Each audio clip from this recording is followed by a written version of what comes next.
Oh, you look so sophisticated up there. Wow. These are C-level people here, aren't they? That means chairman, CEO, CFO. Okay. All right, good afternoon, class. I'm Brian. This is Elizabeth, Almir, and Faisal, and we are Team Chester. And JOAT stands for Jack of all trades, and we are also the greatest of all time. So, the company's strategy, our mission, I'm not going to bore you with some made-up story because it was an online simulation. So our strategy was get ahead and stay ahead. And this was characterized by a day one strategy that we implemented right away by investing heavily in our production facilities and in our automation. And that allowed us to kind of capitalize on early investments later on in the round, later on in the simulation. We also had aggressive resolve and intestinal fortitude, meaning that we were willing to take risks and we knew what we wanted and that it might not be the best idea sometimes, but it could pay off. We also had pretty strong forecasting methods. In 7 of the 8 rounds, we were fairly accurate. We missed on the 7th round due to some aggressive forecasting. And we also had a keen understanding of the market and our competitors. Our competitive advantage was we could use our R&D dates pretty well. We had a good understanding of how automation affected when our products would be released. So we were able to map out and predict exactly how much automation it would take to have a product be released on what day, because we were able to find out the formula for that through some trial and error during the practice rounds. We also had a first mover advantage. By the 3rd round, we had all 8 products being researched and released. We also had a heavy utilization on our 2nd shift, as well as a growing relationship with the big guy up there, Big Al. Now I'm going to pass it off to Liz, who's going to talk about our decision-making process. So all 4 of us had really busy schedules between work and taking all the classes we needed.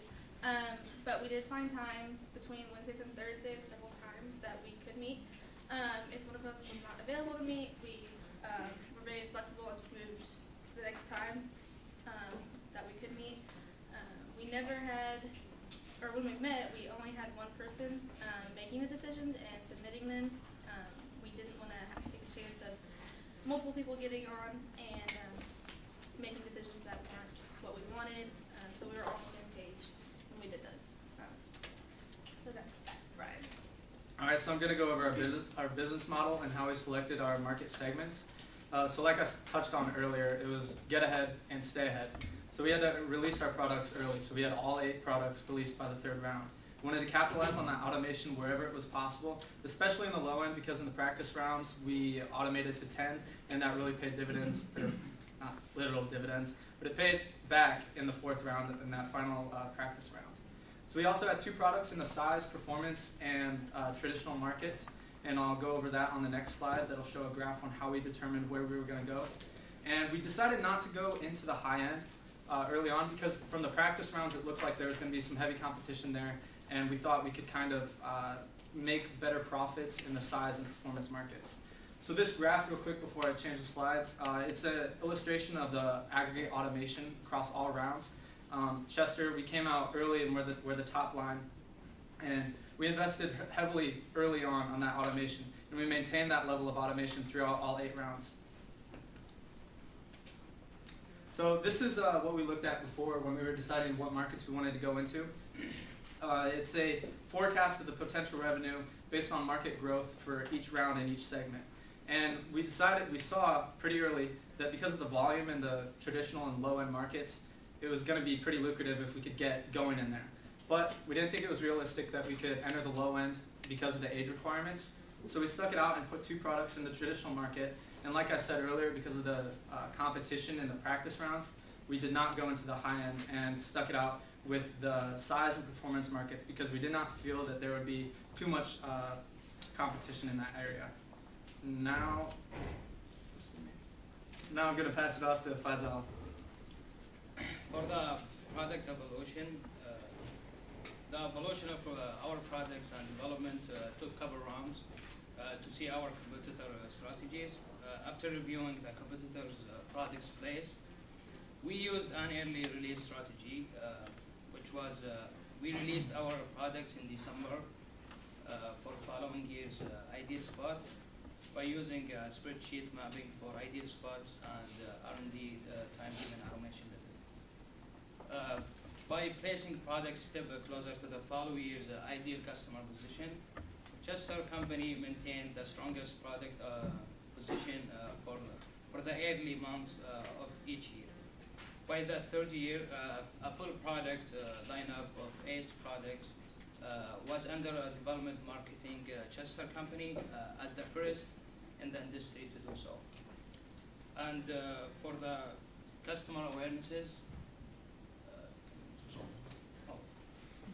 in order to maintain our customer trust and consider us as the best choice, we increased our awarenesses in the industry, which had high and consistent accessibility through all rounds to our products.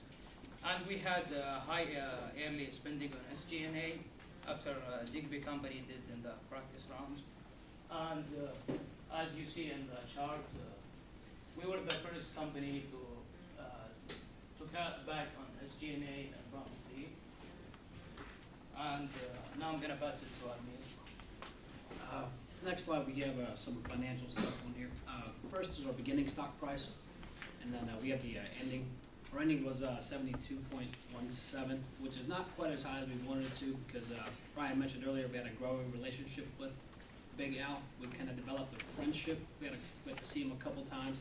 And like you said, around 7, we missed our forecasting by a little bit, so we had an emergency loan, which took our prices down. So we didn't end up quite where we wanted to with that, but we did the best we could with that. We paid out dividends. Early on, we were kind of hesitant because, like you said, we were investing so much into our company, into automation and marketing and SG&A, that we didn't really pay a dividend until like the later rounds. And eventually, when we did, we paid out a bunch. We ended up paying out about $86 million total.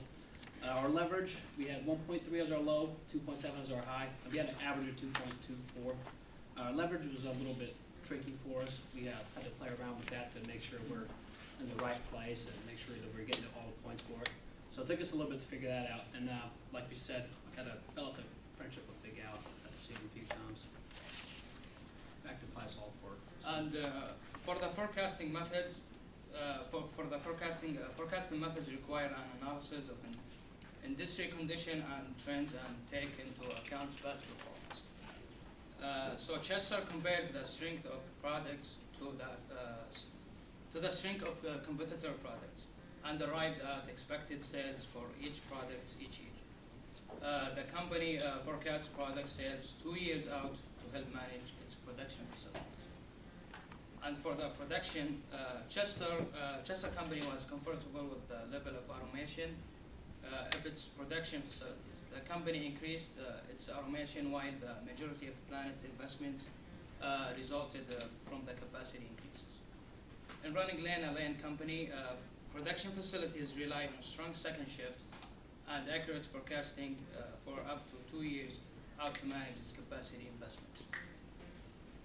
It was important that Chester Company invested in production facilities in order to capitalize on profitable contribution margins.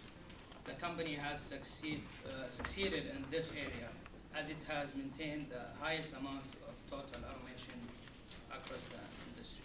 Now I'm going to pass it back to Ahmed. Okay, we have competitive awareness next.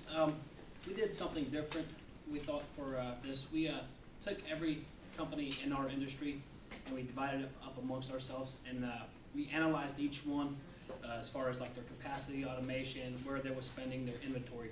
That way we could fully understand what they were trying to do, so we could base our, some of our decisions, include what we want to do, but make sure we're accounting for what they're doing. That way we could compete better. So, based on that, we made adjustments to our prices, our SG&A. Like we said, we cut back early on that. Our forecasting, if other people were, if we had a lot of products in the same segment and there's a lot of inventory, we had to make sure that we were forecasting properly for ourselves, and that like if somebody would cut their price because they had so much inventory, we wanted to make sure we were aware of that and stuff like that. And then next slide. Here you see our balanced scorecard for our company for the whole 8 rounds. As you can see, we started off a little slow. We got better towards the end, and we really finished off strong. Felt like we really improved our long-term investments, our leverage, our stock issuance, and dividends. We really improved on those towards the end. And pretty much for the execution of that. Alright, so I'm going to talk about some of our lessons learned and some of the difficulties we had. Pricing in the low end was kind of a struggle. At the end of round 8, we had the lowest price of $11.49. With the lowest, the range was $11 to $21. The highest that was offended in round 8 was $16.25. So it was kind of a struggle making a profit on that with such low prices. The leverage, we also had a hard time getting that right to get the points on the balanced scorecard. And then lastly, the customization for the R&D release dates. Sometimes we had a problem getting it to be able to release in December, so that always didn't work well for us. Some surprises and disappointments was that our products in the traditional end, it didn't do as well as what we had thought because Baldwin and Erie each had 2 or 3 products apiece.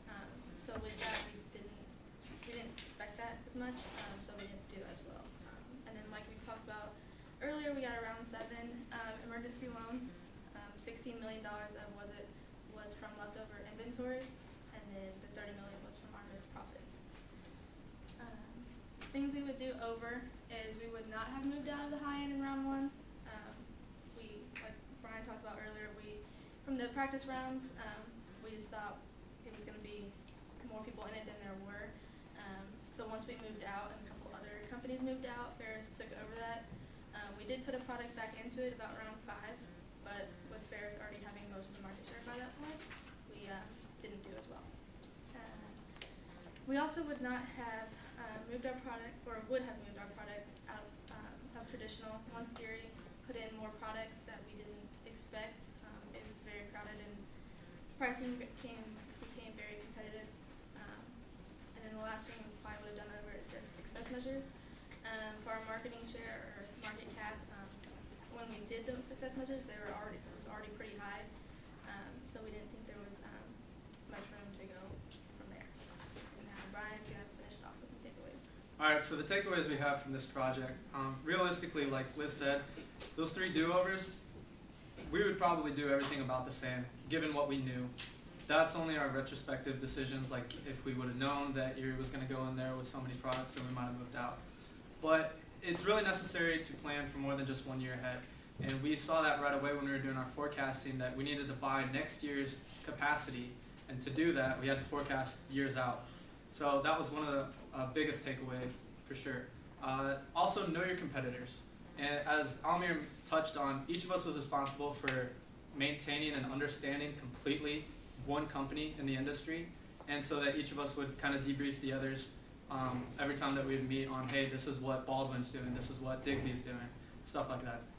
And that really did help us kind of hone in on I think in rounds 4, 5, and especially in round 6, because we had a full understanding of what products were coming out, who was doing what and when. And also, it's important to have a balanced team and efficient meetings. We worked extremely well together, very methodical. Some of our meetings, we did not waste time at all. Some of our meetings might have been 40 minutes, but we touched on every single thing that we needed to. And that really helped in our success in the simulation. And then lastly, after today, probably all getting our degrees in here. So that's one thing to take away from this. Any questions?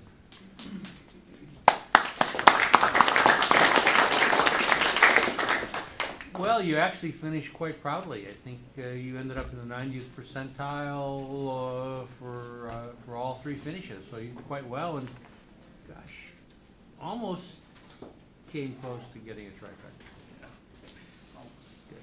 Nice to see your smiling faces. Congratulations. Other comments, questions? I have one. When you guys were talking about competitive advantage, you mentioned that your friendship with Big Al. Can you explain why that's a competitive advantage? Got to know him pretty well. Realistically, it's not. It's just the last day of class, so I want to throw that in. Gotcha. Thanks for calling. Okay, so you're all graduating in December? Yep. Okay, congratulations.